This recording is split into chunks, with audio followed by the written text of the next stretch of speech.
So let's go ahead and get started. I'm excited to be with you today. My name is Jill Buck, and I'm the founder and CEO of the Go Green Initiative. We are very proud to be partnered with the National School Boards Association.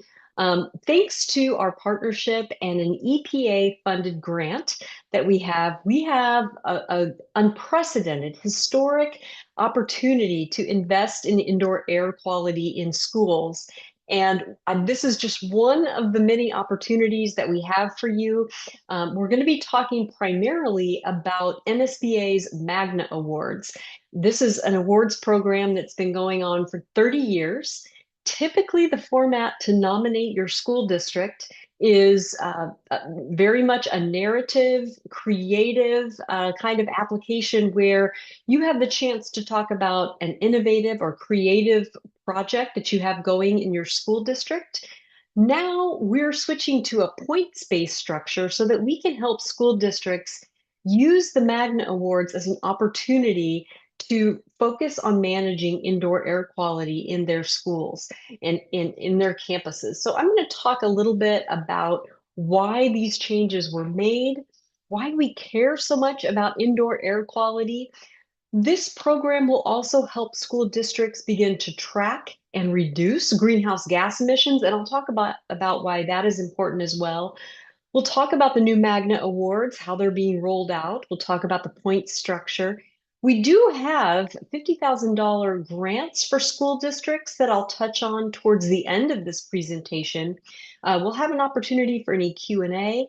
And then at the end, I'll give you a QR code to fill out a quick survey that will allow your school district to start earning points towards the new Magna Award. So let's begin. And once again, if you have any questions, just put those in the chat and I will get to those towards the end of our presentation. So let's first talk about why this change has occurred in terms of the Magna Awards. As I mentioned, it's been going for 30 years, so why change it? Well, back in 2024, the Go Green Initiative, my organization, and NSBA formed a partnership, and we put together a grant. The EPA has been afforded the opportunity to give out $32 million in grants. It's a first time and historic national investment in improving indoor air quality in schools. And the Go Green Initiative was one of 5 recipients. And as our partner organization, NSBA is right along with us.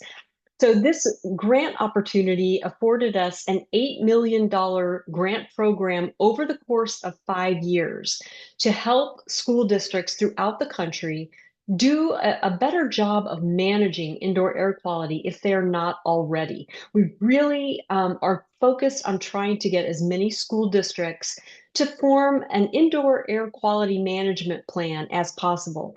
And we're going to be providing a lot of training, a lot of courses online, in person, a lot of outreach over the course of this 5 years to help school districts do that very easily.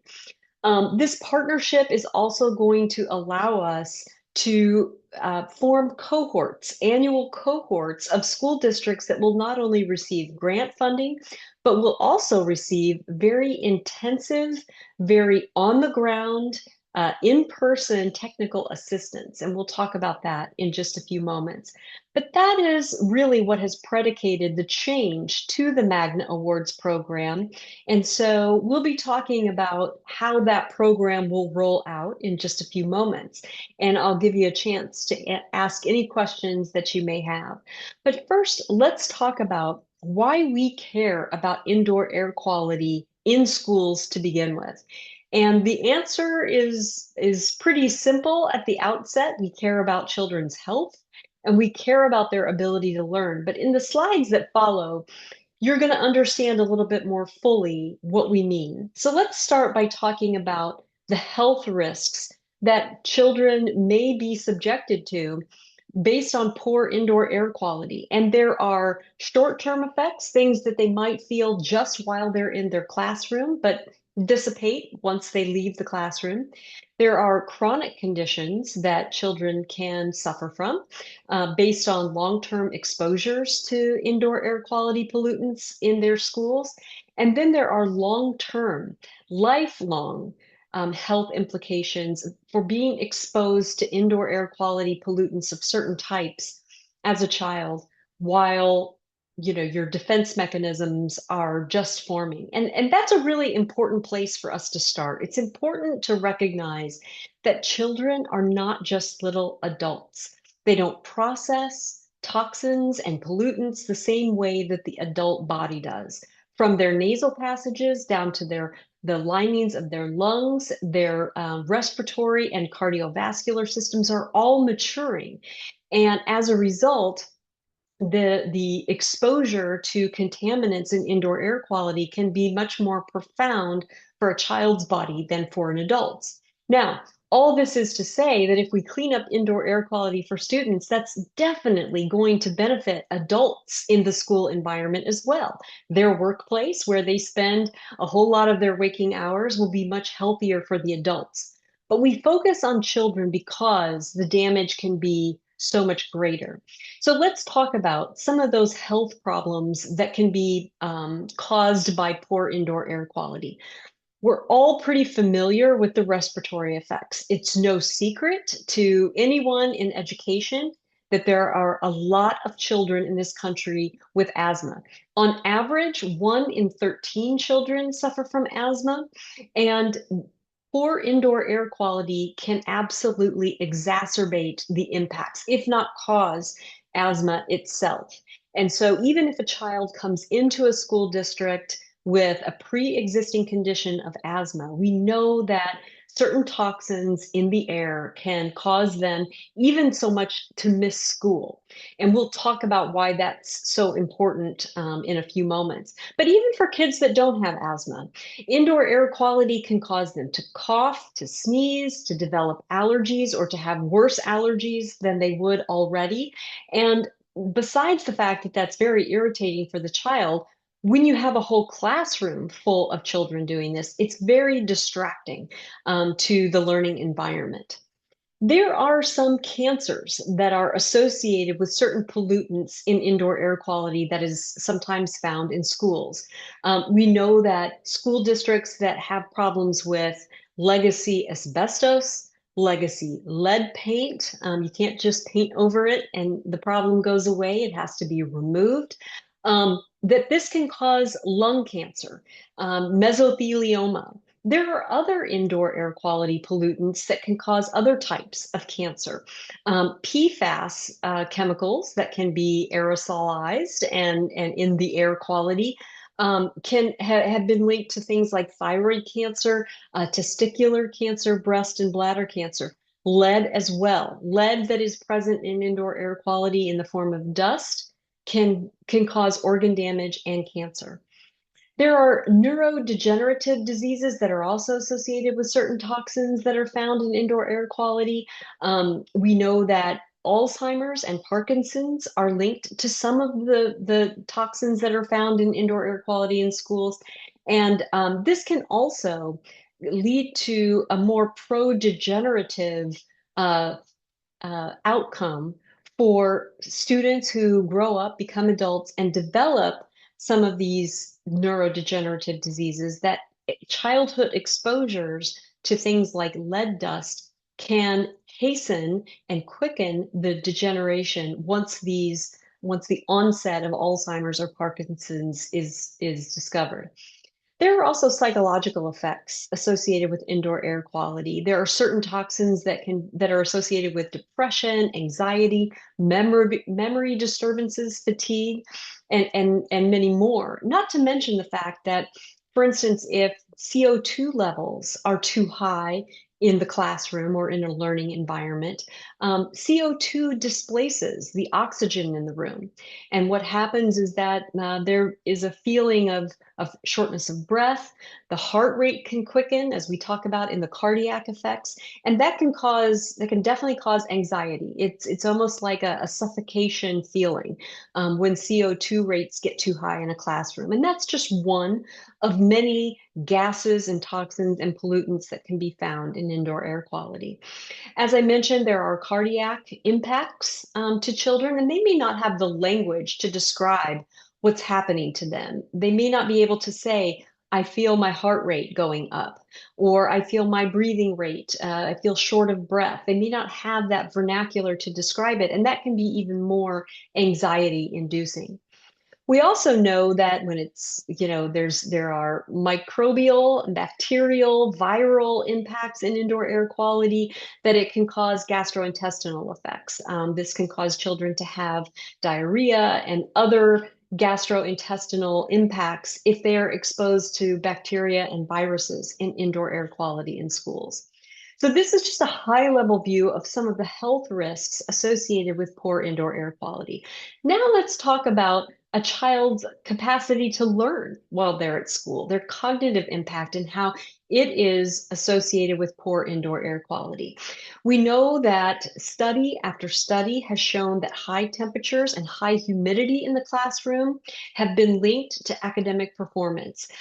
There are several studies that have been done here in the US and abroad that show that optimal temperatures and optimal humidity rates can raise math and reading scores as much as 12 points. That's a huge difference between a child who is equally as intelligent as the child next door, but maybe in high temperature or high humidity rates compared to other classrooms. And this isn't just a school by school measure. This can literally be a classroom by classroom measure and needs to be monitored. We know that certain indoor air quality pollutants can cause fatigue and concentration difficulties. CO2 is one of those. Besides temperature and humidity, measuring and monitoring CO2 levels in a classroom um, goes directly to some of the same things that we are thinking about when we're considering barriers in the classroom, barriers to learning, barriers to instruction. And all of the interventions that we do to remove those barriers are absolutely necessary, but indoor air quality needs to be part of that same equation. We know that some indoor air quality contaminants can cause attention disorders, can exacerbate hyperactivity. One of the things I'm going to do at the end of this presentation is provide you with the link to the slides. And I have notes on the health slide and this cognitive impact slide that reference and link to the research associated with these various components that I have just mentioned. One of the big things that we need to consider with indoor air quality is absenteeism and dropout rates. We have known for a very long time that children who are not reading at grade level by third grade are far more likely to drop out of school, not complete high school, and this can impact their lifelong income, career trajectory, and one of the main reasons why students are not reading on grade level by third grade is absenteeism. And if that absenteeism is caused by asthma attacks, severe allergies, other things that are exacerbated by poor indoor air quality, we're not doing ourselves and our students any favors if we're not addressing indoor air quality as a learning issue. So now we're going to talk a little bit about greenhouse gas emissions and why this is part of the grant that NSBA and the Go Green Initiative have received. When Congress put this grant program together, they were very focused on indoor air quality, but they also wanted to be sure that schools didn't just turn the HVAC systems on max and have, the air exchange going at maximum levels to address this, because that would increase energy consumption in large amounts. And for most school districts, the budget line item that is the largest, right behind payroll, is energy and utilities. And so we want to keep a balance between serving the needs of students and their health and their learning with good indoor air quality and making sure that we're keeping an eye on our energy consumption. And so one of the things that we're going to be helping school districts to do is to benchmark and track their energy consumption. And that will also help us generate reports about the greenhouse gas emissions that a school district is emitting. And that's important for the reasons you see here on the screen. There are significant risks to children's health and the environment from greenhouse gas emissions that fuel climate change. The risks are many, but we've listed a few in bullet point 2, where we talk about the increased instances of wildfire and the detrimental impact that the smoke from those wildfires has on children's health. We know that there are other heat illnesses caused, by rising temperatures on a global scale, like insect and tick-related diseases and other heat illnesses. We also know that implementing energy efficiency while simultaneously improving indoor air quality can really help school districts become more resilient, and better able to be a great community asset during this period of climate change. So we're going to be helping school districts create Energy Star portfolio manager accounts for each of the schools in their school district, getting a handle on their energy consumption, and doing some very quick and easy reporting on their greenhouse gas emissions. So the new Magna Awards are really focused on all of the things we just talked about: improving indoor air quality, reducing greenhouse gas emissions through keeping an eye on our energy consumption. And so these are the focus areas of the new Magna Awards program.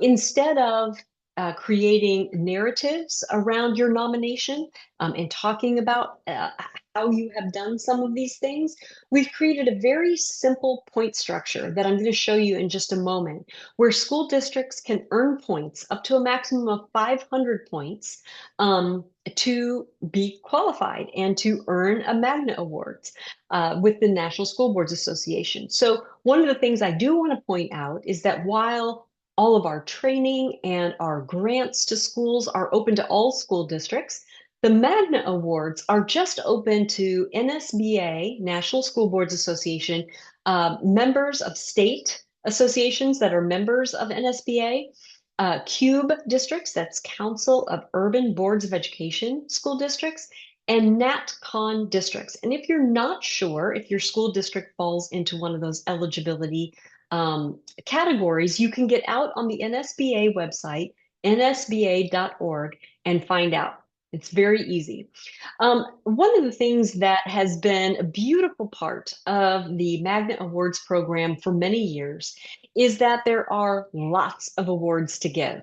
And it's based on different categories. We know that small schools and medium-sized schools and very large school districts are very different and have different challenges. And so there are award categories for each of those enrollment numbers, and you see them here on that slide. So no matter what size school district you are, you can be recognized for your efforts to improve indoor air quality and reduce greenhouse gas emissions in your school district. The nomination window is tight, as it always is every year. It'll open up May 15th of this year and will close on Halloween, October 31st, 2025. So you'll be able to submit your application online. More information to follow on May 15th when we open that up through the NSBA website, and that's nsba.org. So much more to follow on that. But remember, those nominations are due on October 31st. So let's talk about the point structure for just a moment, because, whoops, let me go back, because that is very important. And this is a brand new function of the Magna Awards. You can hit this QR code with your phone if you want to look at a very detailed breakdown of the point structure. There are also some links on that deliverable that you will see on the sheet that comes up when you hit that QR code. But basically, this is how the point structure works. If your school district creates an indoor air quality management plan, you can earn up to 100 points. We will be rolling out some training very soon that will walk you through step by step exactly how to create that IAQ management plan. We're going to be using the EPA's Tools for Schools and the Center for Green Schools Indoor Air Quality Management Plan Toolkit as our source documents. And we'll be helping you to create an indoor air quality management plan that is tried and true, something that EPA has been promoting for decades. We're also going to allow school districts to earn up to 50 points for documenting their greenhouse gas emissions for up to 12 months. Now, I know what you're thinking. Jill, you just told us that the nomination window is from May 15th to October 31st. That's not 12 months. How are we going to be documenting greenhouse gas emissions for 12 months? As I mentioned earlier, we're going to be helping school districts create Energy Star Portfolio Manager accounts. This is an EPA tool that's been around for decades, and it's free, that will help you benchmark and track your energy consumption. That tool has a way to create and generate a greenhouse gas emissions report.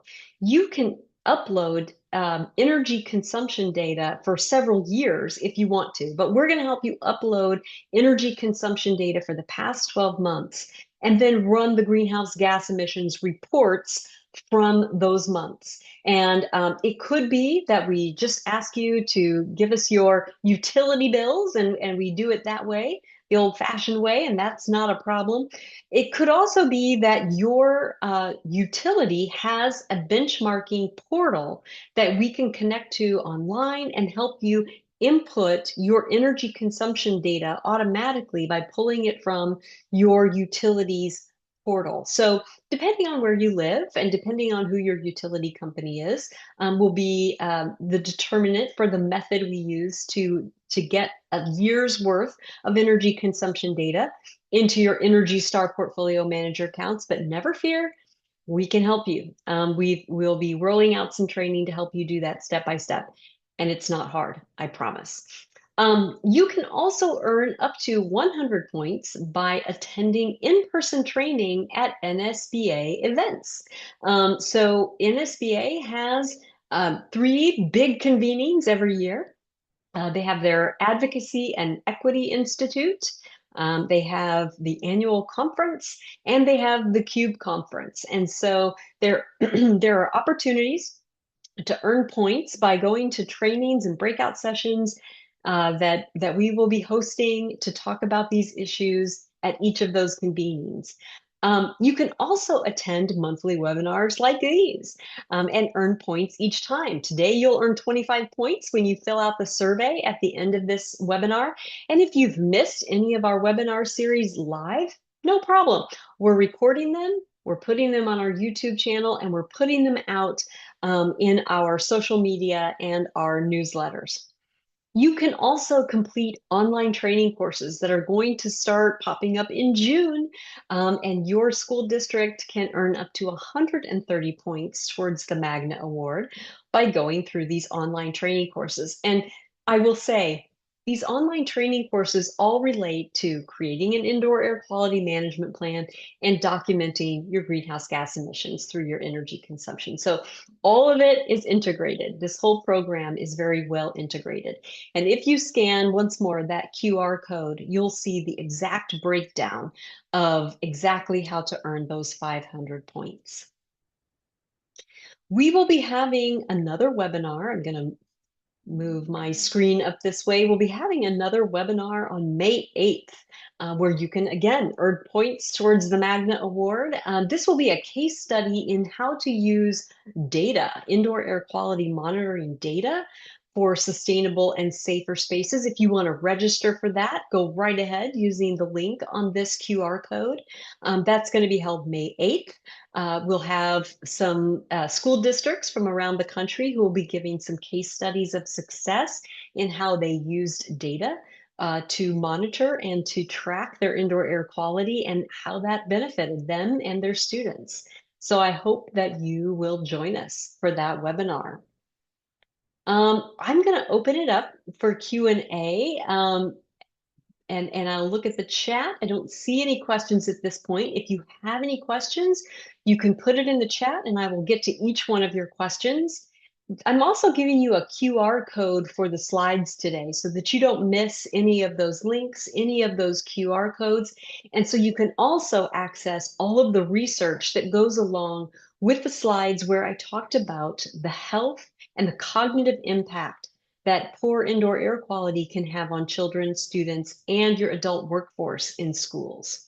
So if you have any questions, you can put them in the chat, but I'm going to show you one more slide here. In order to earn your points for the Magna Award and for attending this webinar today, this is the QR code for the survey. It's pretty easy. There's only one question. And so if you will fill out that survey, you can earn points for your school district towards the Magna Awards. What will happen is that you'll take the survey, get the one question right, and then you'll get a certification in your email that gives you something that you will be able to upload to the Magna Awards nomination website on NSBA's website coming up May 15th.